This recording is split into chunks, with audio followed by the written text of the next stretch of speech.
আজ আপনারা শুনবেন শ্রী বিভূতিভূষণ বন্দ্যোপাধ্যায়ের লেখা ছোটনাগপুরের জঙ্গলে। শহর বা তীর্থের জাঁকজমক গোলমাল আমার ভালো লাগে না।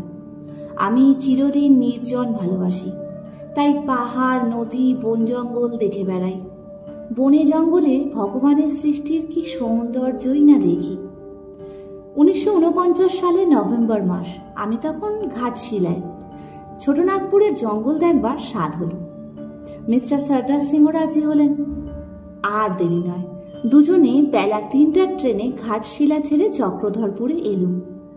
রেস্তোরাঁয় চা খেয়ে দুজনে চললুম হরদওয়াল সিং এর বাড়ি। সেখানে রাত্রে খাওয়া দাওয়া সেরে রেস্তোরাঁতে গিয়ে দুজনের রাত্রি যাপন। সকালে হরদওয়াল সিং এর বাড়ি থেকে এলো ক্ষেত থেকে সদ্য তোলা মূলো। চায়ের সঙ্গে সেই মূলো খেয়ে দুজনে মোটরে করে বেরিয়ে পড়লুম। ভগবানের অসীম দয়া, তাই এমন সব বন্ধু পেয়েছি, না হলে এমন আরামে আমাকে জঙ্গলে নিয়ে যেত কে? এলুম চাইবাসায়। চাইবাসা জায়গাটি বেশ পরিষ্কার এবং স্বাস্থ্যকর। সেখানে একটি হ্রদ আছে, তেমন বড় না হলেও ভারী সুন্দর। উঁচু নিচু পথ চমৎকার বাঁধানো। পথের একদিকে পাহাড়ের শ্রেণী, আর একদিকে টানা জঙ্গল, সরকারি ফরেস্ট। এ জঙ্গলে ছোটখাটো জীবজন্তু আছে। পথে সঞ্জয় নদী, নদীর ওপর প্রকাণ্ড পুল। পার হয়ে জঙ্গলের পথে 16 মাইল আসবার পর সলাই বাংলো। 2 বছর আগে এখানে এসেছিলুম। বাবলুর মা রান্না করে খাইয়েছিলেন, সে কথা মনে পড়ল। পাশে ছোট গ্রাম, গ্রামের নাম বাকইলা। বাকইলায় সপ্তাহে 2 দিন হাট বসে, নানা জিনিস বিক্রি হয়। এ হাটে বাবলুর মা একখানি চাদর কিনেছিলেন, এখানকার তৈরি চাদর। জঙ্গলের দৃশ্য এখানে অদ্ভুত, অপরূপ সৌন্দর্য। নিস্তব্ধ বনভূমি যেন সৌন্দর্যের পসরা উন্মুক্ত করে রেখেছে, যাকে বলে ভীমকান্তি দৃশ্য। বাকইলায় পৌঁছলুম বেলা তখন 1টা। ইন্সপেকশন বাংলো আছে, সেখানে উঠলুম। সঙ্গে খাবার দাবার ছিল। খেয়ে একটু বিশ্রাম করে মিস্টার সিং এর সঙ্গে বেরুলুম জঙ্গল দেখতে। বহুদূর চলে গেলুম। ক্রমে সন্ধ্যা হলো। চারদিক নিঝুম নিস্তব্ধ। আকাশে একটুখানি চাঁদ গাছপালার আড়ালে কোথায় লুকিয়ে আছে দেখা যায় না। পৃথিবীর মাথার ওপর আকাশ যেন নীল চাঁদোয়া খাটিয়ে দিয়েছে। আকাশের গায়ে অপূর্ব নক্ষত্র শ্রেণী। মনে হচ্ছিল যেন আকাশে দেওয়ালের দ্বীপ জ্বলছে জলজল করে। অপূর্ব আনন্দ উপলব্ধি করেছিল। মনে হচ্ছিল ভগবানের কি মহাশিল্প এই পৃথিবী। বাবলুর কথা মনে হলো। তার যেন চোখ খোলে, সে যেন ভগবানের এই শিল্প চোখে দেখতে পায়। বাংলোয় ফিরলুম খানিক রাত্রে। পরের দিন সকাল 8টায় আবার বেরুলাম জঙ্গলের পথে। দুধারে কি ঘন জঙ্গল, আর গাছে গাছে কত রকমের লতা পাতা। গাছপালার আড়ালে ওদিকটা যেন লুকোনো আছে। পথ চলা পথিক পথে যেতে যেতে জঙ্গলের সব ঐশ্বর্য দেখে যাবে, সেই উপায় নেই। সেই ঐশ্বর্য পুরোপুরি দেখতে হলে পথ ছেড়ে জঙ্গলে ঢুকতে হবে। কত রকমের গাছ, কত রকমের ফুল। দেবকাঞ্চন ফুল ফুটে আছে, পিটুনিয়া ফুটেছে। নভেম্বর মাস, জায়গাটা আশ্চর্য রকম ঠান্ডা। করম, কভিলা, শাল, পিয়াশাল প্রভৃতি গাছগাছরা, বুনো কলা আর বুনো বাঁশ গাছ প্রচুর। দেখতে দেখতে কুড়ো নদীর ধারে এসে বসলুম। এখান থেকে 7 মাইল দূরে একটা স্টেশন। খানিকটা বসবার পর মোটরে চড়ে খাজুরিয়া হয়ে একটা গ্রামে এলুম। গ্রামে হোদের বাস, সকলেই খ্রিস্টান। মেয়েদের মাথায় লাল ফিতা বাঁধা, সকলেই কাজকর্ম করছে। এখানে এক পাদ্রী আছেন, তার নাম ধনকুমার হো। তার সঙ্গে খানিক আলাপ করে বাংলোয় ফিরলুম। বেলা তখন 1টা। স্নানাহার সেরে শুয়ে পড়লুম। শোয়া মাত্র নিদ্রা। ঘুম ভাঙলে উঠে দেখি বেলা পড়ে এসেছে। বারান্দায় বেরিয়ে এলুম। বারান্দায় সামান্য রোদ পড়েছে। সামনে পাহাড়ের শ্রেণী, সেসব পাহাড়ের গায়ে রাঙা রোদ। বসে বই পড়তে লাগলুম। পড়তে পড়তে সন্ধ্যার অন্ধকার ঘনিয়ে চারদিক বেশ ঠান্ডা হয়ে এলো। তখন ঘরে এলুম। ঘরে আগুন জ্বালা হয়েছে। আগুনের পাশে বসে আবার বই পড়া। প্রেমচাঁদের গল্পের বই। বই শেষ করে খাওয়া দাওয়া।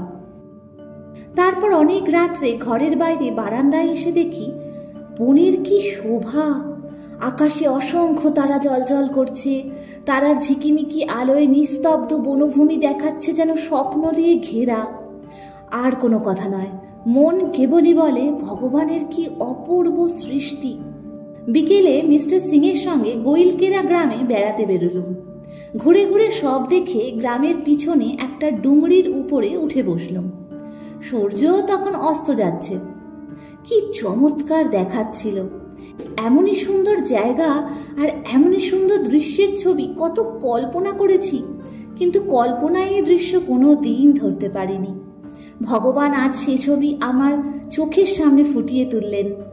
ডুংরিতে বসেই বাড়িতে চিঠি লিখলুম। আকাশে অগণ্য নক্ষত্র, শাল বনস্পতির মাথায় অনেক রাত্রেও জ্বলজ্বল করছে অগণিত তারা। সেই শালবনে বসে ভগবানের এই অপূর্ব বিশ্ব সৃষ্টি দেখে মনে মনে কেবলই বলতে লাগলুম, বাবলু বড় হয়ে যেন এই শিল্প দেখে উপভোগ করে। পরের দিন খাওয়া দাওয়া সেরে মোটরে চড়ে পাল্টু বাংলোর উদ্দেশ্যে যাত্রা। পথে সরকারি ফরেস্ট, 2-3টে বাংলোও দেখা যায়। কি ঘন জঙ্গল! ছোটনাগপুরে বহু জঙ্গল দেখেছি, কিন্তু গোইলকেরার মতো এমন ভীষণ জঙ্গল আর কোথাও দেখিনি। জঙ্গলে প্রচুর শাল গাছ। জঙ্গলে কাঠুরেরা আসে কাঠ কাটতে। বাঘের কবলে অনেকে মারাও যায়। এখান থেকে 4 মাইল দূরে সারেন্দা টানেল। শুনলুম 20-25 বছর আগে সেখানে এক প্রকাণ্ড বুনো হাতির সঙ্গে BN রেলওয়ের একখানা চলন্ত ট্রেনের সংঘর্ষ হয়। হাতিটাই জখম হয়ে শেষে মারা যায়। যেতে যেতে জঙ্গলের প্রান্তে কাঠ বোঝাই কখানা গরুর গাড়ি দেখলুম। সার চলেছে। আরো খানিকে গিয়ে দেখি পথের ধারে 3টি ময়ূর বন থেকে বেরিয়ে পথে এসেছে। আমাদের দেখে, চলন্ত মোটর দেখে তারা সরে গেল না, এমনই নির্ভয়। পথে কারো নদী পার হলো। তারপর কইনা পার হয়ে সলাই বাংলায় পৌঁছলুম। খানিকটা বিশ্রাম করে চাটা খেয়ে সন্ধ্যা নাগাদ বেড়াতে বেরোলুম। এক জায়গায় একটা নালার উপর রেলওয়ে ব্রিজ, ছোট লাইন। কোনো মাইনিং ফার্ম আছে, তাদের প্রাইভেট লাইনে দুজনে বসলুম। কি চমৎকার দৃশ্য! দুধারে পাহাড়, বন জঙ্গলে আগা গোড়া ঢাকা লাইন থেকে অনেক উঁচু পর্যন্ত লাইনকে যেন উঁচু পাঁচিলের মতো ঘিরে রেখেছে। জঙ্গলের গাছে গাছে পাতায় পাতায় জোনাকি জ্বলছে। আকাশে অসংখ্য নক্ষত্র আর চাঁদ। রাত্রি বাড়ছে দেখে মিস্টার সিং বললেন, এবার ওঠা যাক। আমার উঠতে ইচ্ছা হয় না। আমি বললুম, এখানে পড়ে থাকা যাক সারা রাত। মিস্টার সিং বললেন, সর্বনাশ, ওই জঙ্গলে কত বুনো হাতি, হায়না, বাঘ আছে, নরখাদক বাঘ। 3-4 দিন হলো মাইনিং কোম্পানির 3 জন কুলি এখানে কাজ করছিল। তাদের 3 জনকেই বাঘে নিয়ে গেছে। কদিন তাই কাজ বন্ধও আছে। শুনে গা ছমছম করে উঠল। থাকতে ভরসা হলো না। নদীর ধার দিয়ে চলে আসছিল। মিস্টার সিং দেখালেন নদী কিনারায় ভিজা বালিতে হাতির পায়ের দাগ, হায়নার পায়ের দাগ। মনটা খারাপ হয়ে গেল। এমন শোভা, এমন সৌন্দর্য, তার পিছনে মৃত্যুর একই করাল ছায়া। পরের দিন মোটরে চড়ে আবার যাত্রা। পথে এক জায়গায় দেখি উঁচু একটা স্তম্ভ। স্তম্ভের নিচে গাড়ি থামিয়ে নামা হলো। নেমে ওপরে ওঠা। শৈলমালায় ঘেরা একটি টিলার উপরে স্তম্ভ। উঠবার সিঁড়ি আছে বরাবর। মিস্টার সিং বললেন, আপনার জন্যই কারা ওই টাওয়ারে উঠবার সিঁড়ি তৈরি করে রেখেছে। সিঁড়ি বেয়ে দুজনে ওপরে উঠল। উপর থেকে কত দূর পর্যন্ত দেখল বেশ উঁচু পাহাড়ের শ্রেণী। সিং বললেন, শশাঙ্কদাবুরু পাহাড় 3000 ফুট উঁচু। বসে বসে দেখছি আর দেখছি। মনে হচ্ছে কোথায় থাকি আর কোথায় এসেছি আজ। কি সুন্দর জায়গা! সত্যি চোখে দেখছি না স্বপ্ন?